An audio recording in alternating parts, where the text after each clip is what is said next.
Welcome to James Chapel at Union Theological Seminary. And thank you for the invitation to participate in this worship conference, appropriately named Worship on the Line. It's my pleasure today to speak about chapel worship here at Union Theological Seminary in New York City, where I was the director of worship for many years and also taught in the areas of theology and the arts. This lecture draws on two primary sources: the 2016 film, Practicing for Life, that documents Union Chapel worship, and also a forthcoming article, Worship Beyond Boundaries. Both film and article were developed and written in close collaboration with Professor of Worship Janet Walton. Her remarkable legacy of imaginative worship, responsive to the needs of the city and the world, has inspired congregations around the world to undertake the hard but important work of crafting and evaluating worship that matters. Worship here at Union Seminary is intimately linked to this space, James Chapel, and the diverse people who fill it. When one enters this space, you might find concentric circles with a communion table in the center, or a dozen round tables where people could sit, share food and stories with one another, a labyrinth, or hundreds of candles around which we walk in meditation, or even chairs chaotically around the room or in small groups, just like our lives. This space and its arrangement is the first invitation to worship. But it was not always so. When Union Seminary was built in the early 20th century, the space mirrored a style of Protestant worship common in America. Preaching was central. Music was led by an organ and a trained choir. The congregation assembled in front of these two and listened attentively, but passively. Here is a picture of James Chapel as it was before 1980. But by the 1970s, the once-a-week chapel worship was poorly attended. Faculty and administrators were looking for another way. The issues of race, gender, war, poverty demanded an engagement in both our theology and worship.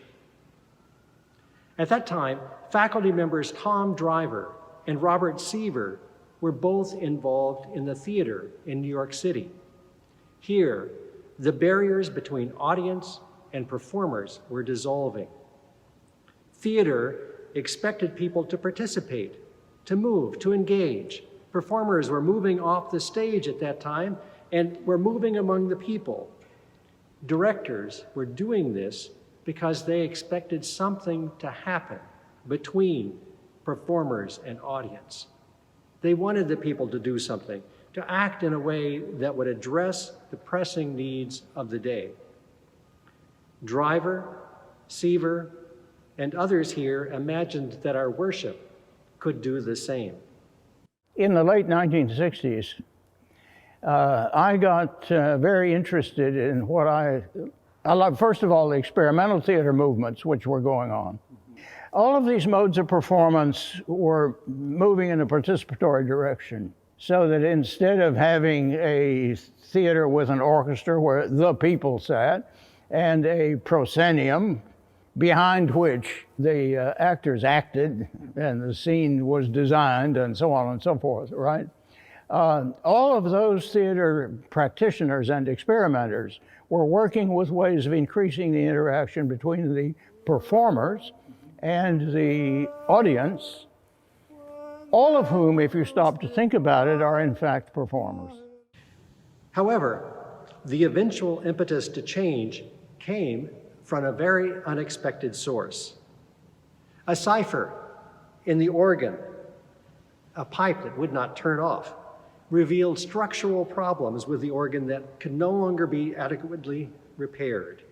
And it was as if the Spirit sounded a trumpet in the middle of worship and demanded that we wake up and face the needed change. So very quickly, the discussions about the organ's replacement turned to what else needed to happen here in this space. The eventual decision was to renovate James Chapel, and in doing so, to create a flexible space in which many things previously not possible could now happen. This meant removing the pews and replacing them with movable chairs, taking the oak paneling off the walls to make space for artwork, pulling down the chandeliers and putting in theater lights that could highlight action in any part of this room, clearing the chancel of railing and fixed pulpit so that a stage could host drama and dance. Well, there were a few people who had been here in seminary for a long time who were deeply shocked by the idea that we should get rid of a stained glass window, or that we should take up the pews and clear out the space. Resistance to that was very real. That was really overcome by the insistence of members of the board of directors that this was a change whose time had come. This was a 5-year evolution, which among other things had both faculty input, student input, and board of directors input, because as we started talking about it, we really were talking about something quite expensive, which was a renovation of this space that meant destroying some things in order to create other things. In the same way that pulpit, table, and cross were now movable, so also was our worship. We could now stretch, grow, and move with the diverse people in our midst. It became very exciting in the 80s because no one knew what would really happen. This community actually took on the project of worship. The students and the faculty were very eager to make something of this space, and they collaborated with the staff to make something happen. And what has actually ensued has been a model for these students and faculty members and many other communities for what other congregations can also do. Indeed, once we freed ourselves from the necessity of repeating the same pattern week after week, and instead committed to listening to the world and each other for what might emerge in this moment, our worship began to change, to take on new patterns, to push out the boundaries of the possible. The architects who designed our space expected that we would find a comfortable place to leave our chairs and not move them after that. Well, that has not been the case. In fact, we are now on our 3rd set of chairs because the old ones have fallen apart from the day to day to day, moving from place to place to make space for spirit, word, and community. In the fall of 1981, Dr. Janet Walton was brought to the seminary by President Don Shriver. And Shriver asked for 2 things: that worship reflect the diversity of people at the seminary and their traditions, and that worship be at the center of our theological education.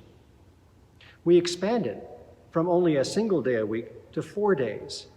Students, as well as faculty, took a role in planning and leading.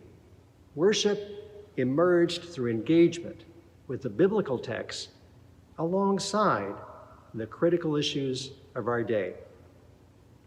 Removing the chairs, engaging the moment, listening to one another, created for us the opportunity to make this space, James Chapel, and its worship what it has been for 4 decades.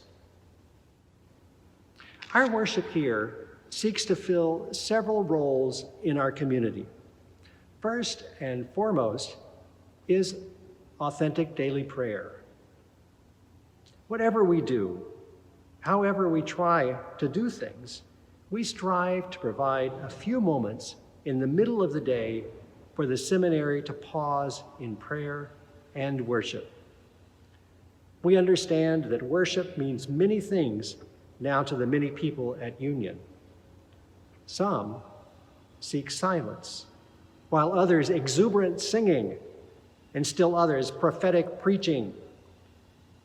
In each service, we hope to provide space for those who celebrate and those who lament, those who praise and those who question, those who speak and those who choose to listen.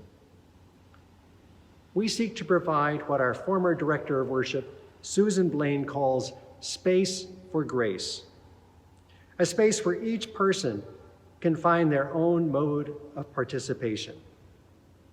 We have a commitment to maintain this space for prayer in the midst of challenges, of the many challenges of living and studying in New York City. Secondly, we also believe that chapel worship exists within the context of a seminary education. What happens in this room is not divorced from what happens in the classroom. The study and practice of worship is a primary field of study. We believe that we are not secondary to theology, history, or Bible. Rather, in worship, we are forming theology, practicing history, and bringing biblical interpretation to life. It is a place of learning and growing. Many people are preaching their first sermons, uttering their first public prayers, handling unfamiliar ritual objects. This is a place where we may make mistakes, evaluate ourselves, and grow as enablers of worship. And thirdly, we have said that what we do in this space is also in the midst of a ritual laboratory. And by that, we mean we are constantly pushing the boundaries to find new ways of imagining and responding to God with us. We are not afraid to try something, to mix things together, to take a risk, to dare something new, because life demands it. One thing that I got from this entire experience is knowing that, or learning that there is no wrong way to worship God. You know, when we look at this space, it's a laboratory, you know, for us to try really whatever the Spirit is leading us or whatever our imaginations, you know, let us try. So, for example, on one day we might improvise a melody with the words of the Eucharistic prayer over a jazz band. Or we might listen to a plaintive tune of a solo flute accompanying a dancer. Or we might enter the chapel following an accordion player. We might ask people to talk to their neighbor. Or we might cover our 12-foot wooden cross that is back behind us with flowers and carry it as a congregation outside to be blessed. Daily prayer, critical learning, imaginative risk-taking.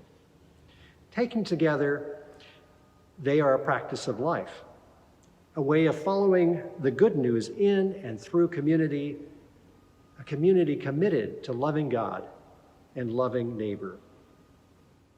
Well, how do we do this? Worship as a practice for life begins well before the prelude, before people come in the chapel doors. Our practice begins at the moment of our first planning. As such, it is a communal spiritual practice. We believe that the preparation for worship is as sacred as the worship service itself. As we study the text, talk about our lives, and look for ways to connect the two, we are practicing God with us, the very work of worship. We form relationships, we listen, we imagine. We have developed a model of planning that works for us in the seminary context. We think of at least 4 steps. We work communally with others, collaboratively. We exegete both the text and the community.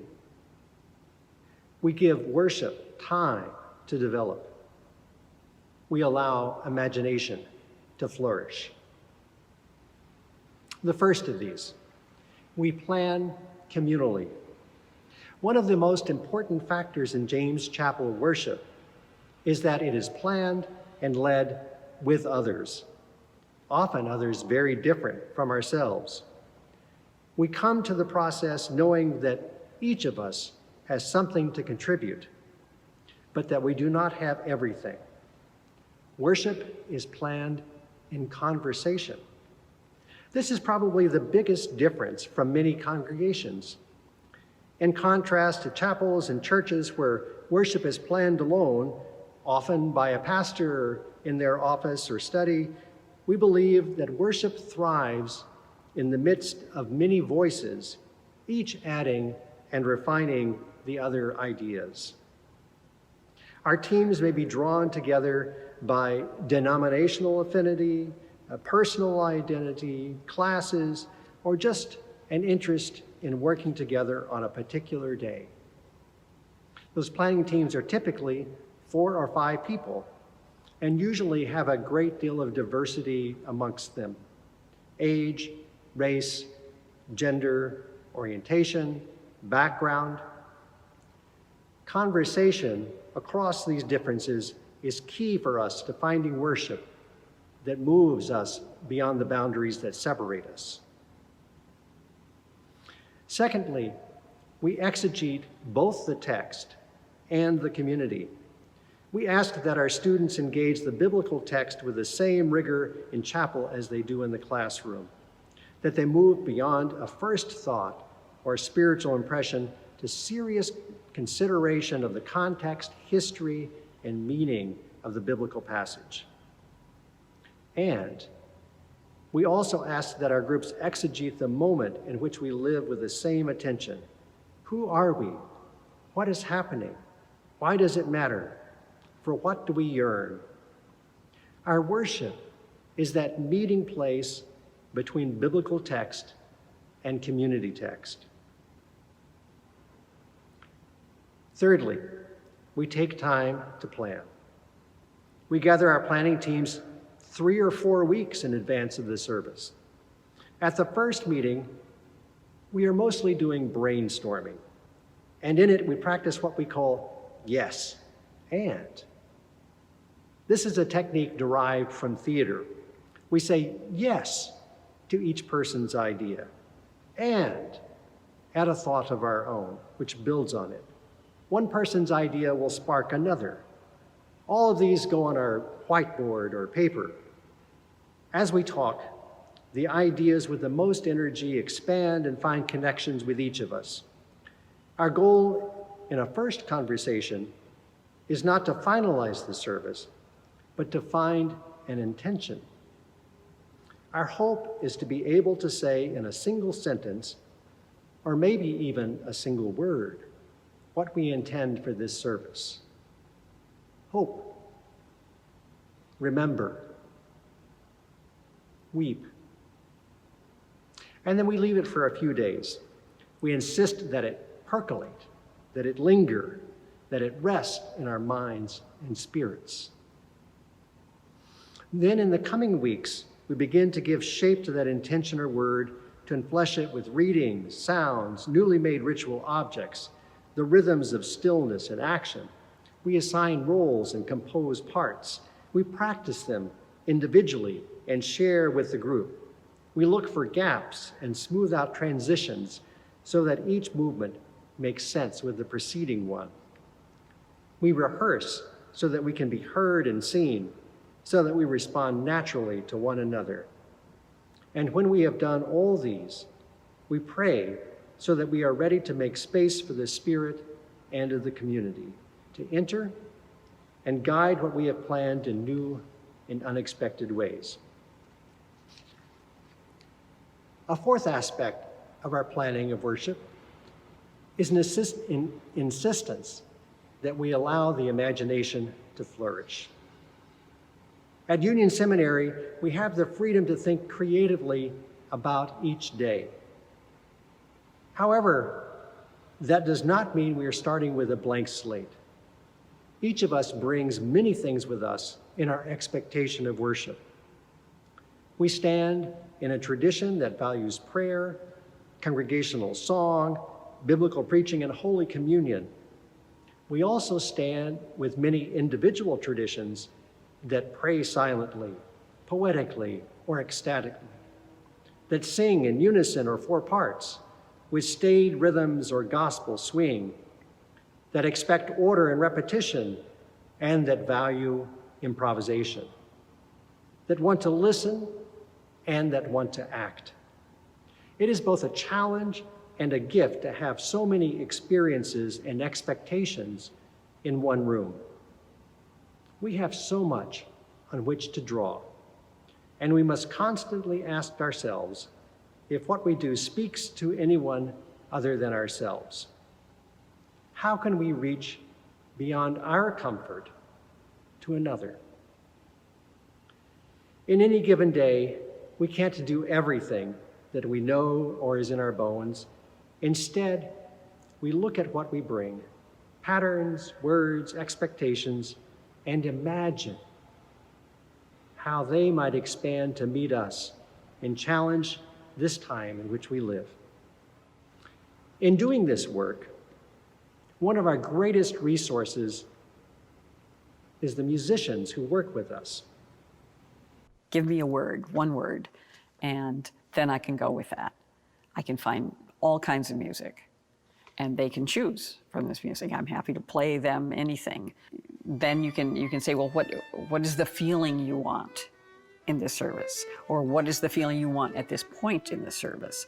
Where are we coming from? Is it here and you want to go here? Okay, that means this kind of music. Or is it the opposite?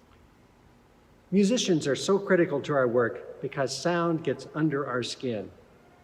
It connects deeply to memory and emotion. And though we start with piano and organ, we might add a bluegrass band, saxophone, klezmer clarinet, Persian oud, Renaissance recorders and crumhorn, Tibetan shams, and so much more. We practice different ways of singing. Sometimes we need the embracing sound of the organ, and others, a single voice, a human voice, unaccompanied, is the best invitation to song. One of the alterations to the chapel during the renovation was to remove the paneling on our walls so that we could hang artwork against this plain white backdrop beside me. Most years we have 4 or 6 art exhibits. We are committed to working with emerging artists, particularly from within our city. We look for artists who will expand our ways of seeing, familiar sacred images, as well as the life around us, and abstract images whose colors and rhythms enliven and embody our prayer. Living with each exhibit for a month is an invitation for the artwork to be in conversation with our worship day after day. We sit with it, as we do with each other, letting the artist add their own voice to each moment in our community. Dancers, poets, actors, and more join our work. We know that artists of all kinds are attuned to different ways of seeing and expressing. We look to them to invite us out of tired patterns of thinking and doing. Let me now turn to 3 examples that demonstrate some of the principles about which I've been talking. The first example, worship in a time of war. How do we worship in response to war? We live in a world where armed conflicts rage constantly, where the effects are felt in streams of refugees, psychological trauma, grieving families, and poverty, while enormous sums are spent on a military-industrial complex. What does it mean to pray for peace? to exchange signs of peace when there is no peace? How do we perform honest worship that both acknowledges the violence in which we are complicit and at the same time practice a world in which peace is possible? In the years after America's war with Iraq, we asked ourselves these questions. In 2003, a veteran who knew the war from firsthand experience and members of our seminary's Peace and Justice Caucus formed a team to mark the 50th anniversary of the American invasion. The service took place on the day of our weekly communion, and the half-hour service followed a familiar pattern with opening words, song, scripture, reflection, and communion. Yet it was anything but ordinary. The planners wanted us not just to talk about war, they wanted us to see and feel it on our way to the table. And so, as we came to the chapel door, we found bodies on the floor, just like people in many parts of the world find every day, in the market, in homes, on the border, except these were our colleagues lying on the floor as if dead. Throughout the service, they remained inert. We hadn't decided what would happen at communion. These students, would they get up and join the rest of us at the table? Would they refuse communion? How could we honor the reality of war and still be together around this table with each other? As you see in the video, at the invitation to the table, members of the community immediately got up and began pulling and carrying them to the table. And when those lying as if dead remained limp, others sat with them until after the benediction. A table of welcome and forgiveness stands in stark contrast to the violence of war, yet we seldom dare to say so. Our students in this service, by witnessing and protesting with their bodies on the floor, demanded that we look. Each of us came to the table that day knowing that we step in and around the bodies of people throughout the world who are there because of the complicity of war. A second example, homelessness and memory. Exiting the subway and walking up Broadway a few blocks to Union Seminary, one invariably passes homeless men and women. Though always among us, they are seldom with us in worship. Often in front of our churches or sleeping in the basement shelter, they rarely, if ever, become for us friend, congregant, or worship leader. In New York City, poor people are separated from us even in death. They are often buried at Potter's Field on Hart Island, the largest seminary in the United States, where more than 1 million people without resources have been buried for over 150 years. They are laid to rest in graves dug by prisoners from nearby Rikers Island. Mostly unidentified, they are buried without a ceremony, without names, on an island that until recently was mostly inaccessible to the public. A few years ago, 2 groups committed to the homeless partnered to lead chapel. They were the Poverty Initiative, a group at the seminary that works on the systemic causes of poverty, and Picture the Homeless, an organization for those who are homeless, led by homeless people themselves. A co-founder of the second group, Picture the Homeless, Louis Haggins, had been buried on Hart's Island. The group decided to craft and lead a memorial service for him and the others buried there. The planning process included months of trust and at times the difficult relationship building as homeless individuals were invited into a process and a place from which they had often been excluded. They were at the center of the planning of worship in a graduate school, telling their stories and listening for echoes in the biblical witness. The groups crafted a service in which homeless people led throughout. We heard a familiar song, "Were You There?" but in an unfamiliar voice that led us both in remembered words and new ones. Were you there when they crucified my Lord? Are you there when they bury all our poor? They who were our guests welcomed us, proclaimed the scriptures, preached, and prayed. They led us in a moment of memory and acknowledgement of life and death. We lit candles and wrote the names of people who at Hart Island were merely John, Jane, or Baby Doe. And as we placed the brightly colored papers with these names on a sheet at the front of the chapel, they formed the words, "We are there." The Pottersfield Memorial Service was a first step in ritualizing the death of poor people, something new for Union Seminary.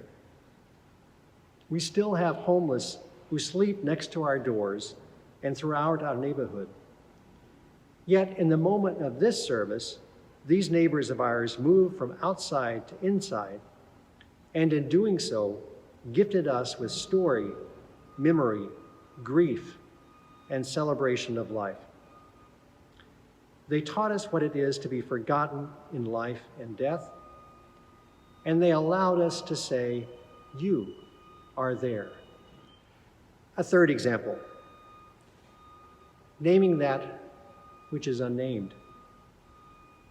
In the spring of 1999, a group in a preaching class was given a text from Judges 19. The story is one of the biblical texts we seldom read and even more rarely preach. In it, an unnamed woman is raped, dismembered, and sent to the 12 tribes of Israel, sparking a war in which thousands more are caught in a cycle of violence. The story of the unnamed woman mirrors that of countless other women whose experiences of violence were also unnamed in our congregation. We know that this violence towards women exists within the home, in the workplace, and yes, even in our churches. Yet naming it is difficult. The group knew that to preach this text, they would need more than words, something that could hold these stories and could itself be held. One of the students, the artist Elizabeth Schell, suggested creating the unnamed woman, to bring her physically into the space so that we could see her, hold her, name her. And over the next few weeks, Elizabeth spent hours sewing hand-dyed linen into parts for a 12-foot woman. The woman would begin our worship as she ended life, in 12 parts. As we entered the space, she was scattered around the room. The liturgy of reading, songs, and prayer took place as we gathered around these parts and held them. The service culminated as we brought these pieces together and reconnected her, tying the red yarn blood vessels. And then lifting her, we carried her before the large wooden cross. Gathered around the broken, now whole woman, we named the women in our own stories. We wrote their names on her. In doing so, we knew that we were also leaving these stories, these women, their pain, with God and with this community. It was an act of naming the unnameable, of daring to tell truth before God and each other. This 20-minute ritual was one of the most powerful ones I've experienced in 24 years at Union. It was preceded by hours and hours of preparation. It demonstrated vividly the importance of deep, communal, spiritual practice as a prelude to effective worship. There have been many other examples of powerful, moving, evocative chapels. One of our PhD students in worship, now the associate professor of worship, worked with a dancer to create a meditation on the cross for Holy Week. The dancer chose to engage the cross directly, to express the power of that ritual symbol by embracing it, performing her dance even up on the arms of the cross. Quentin Chen, a pastor in a town outside New York, led a service connecting our food to the local community and care of the earth. He did so by talking about the farmers and ranchers near him. And as we came into chapel, we could smell sausage cooking on a small butane stove on the altar. He preached while he cooked. And afterwards, we stayed for cider made from a local apple orchard. We will never forget the smell and taste of God blessing the earth. Another year, at our convocation ceremony, we invited several artists to help us begin. Convocation is the official start of the academic year, and we wanted to tell the story of who the seminary is. So as we sang the hymn, "In the Midst of New Dimensions," a painter began to paint on a large canvas the images she heard in the hymn. In the midst of new dimensions, in the face of changing ways, who will lead these pilgrim peoples, wandering in separate ways? God of rainbow, fiery pillar, leading where eagles soar. We, your people, ours the journey. Overhead, we saw slides projected of moments in Union's past, from the 19th century to the protesters of the 20th, professors of old, students of today. And between one of the verses, while the organ continued to play, we invited people to call out, in a word, their own part of this story. We heard hope, promise, rage, faith, spirit. A singer and a saxophone player echoed these words and these emotions. Our painter incorporated them into her painting. In this moment, God was leading us through paint, projected image, song, word, hymn. We saw and told the story of union to ourselves through all these at once, because we let the artists and imagination speak in and with us.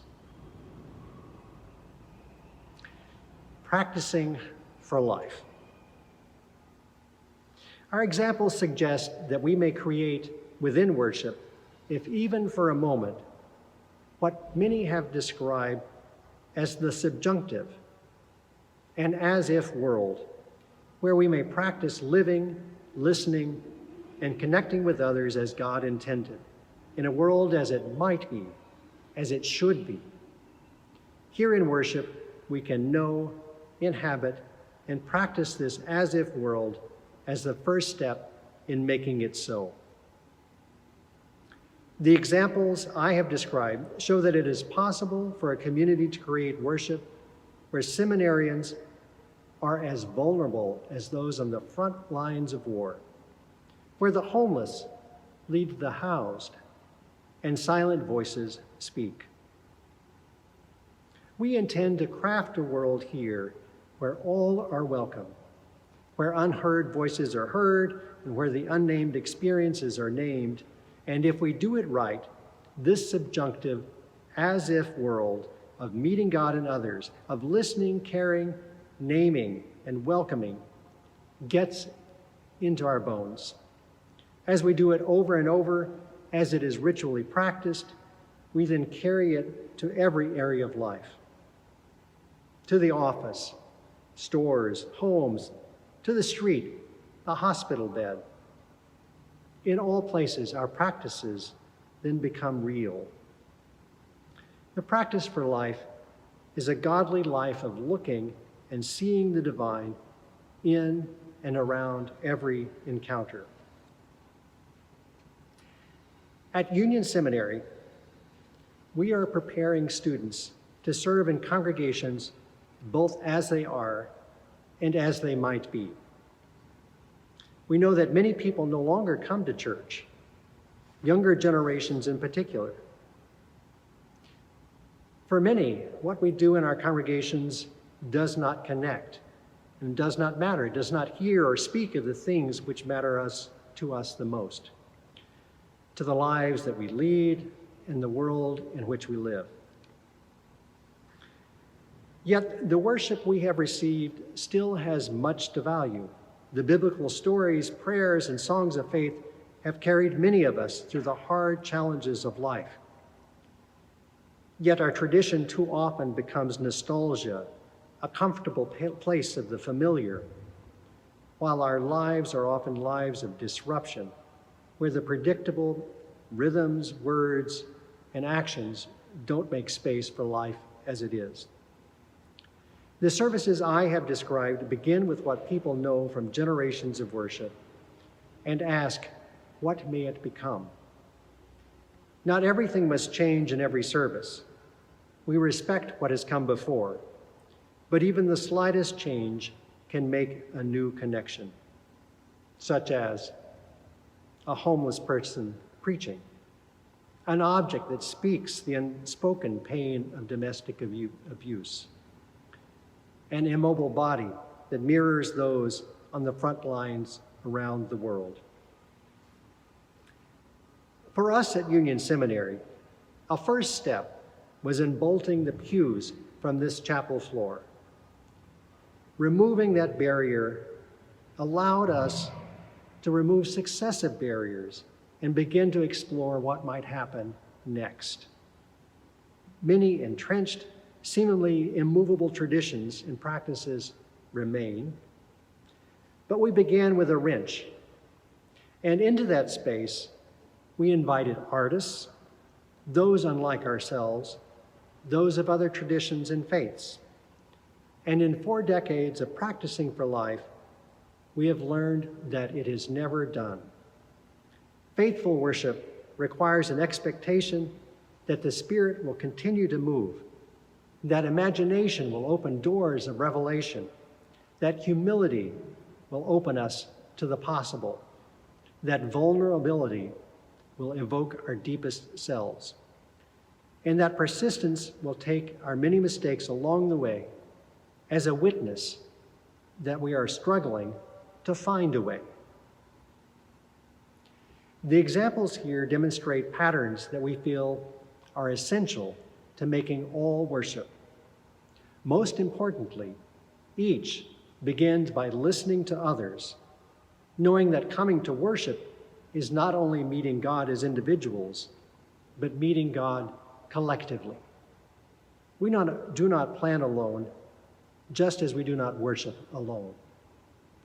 Working communally with others, we think critically about biblical texts and the texts of our lives.